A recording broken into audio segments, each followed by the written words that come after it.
এমন একটা দিনে আজকে আমরা এখানে একত্রিত হয়েছি। এই দিনটা আমাদের কারোই কাম্য ছিল না। আমরা কেউই চাইনি কখনো যে এই দিনটা আমাদেরকে দেখতে হবে। আমাদের বাংলাদেশের দেশনেত্রী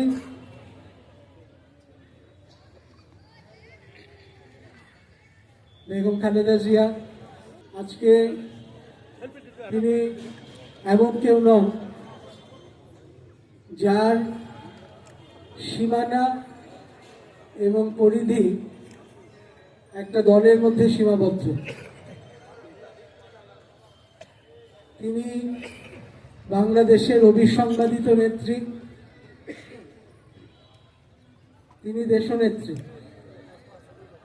তার এই অবস্থান তিনি তৈরি করে নিয়েছেন নিজের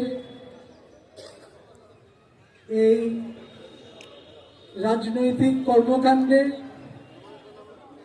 এবং বাংলাদেশের মানুষের আস্থা এবং অন্যান্য দেশের মানুষের এবং নেতৃবৃন্দের আস্থা তিনি অর্জন করেছেন তার কর্মকাণ্ড দিয়ে,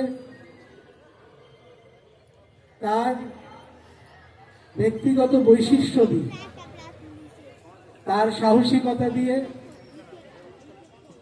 বাংলাদেশের জন্য তার মমত্ববোধ দিয়ে, আমাদের দেশের মানুষের প্রতি তার যে অকৃত্রিম ভালোবাসা, তার দেশের জন্য তার যে অকৃত্রিম ভালোবাসা, সেটা দিয়ে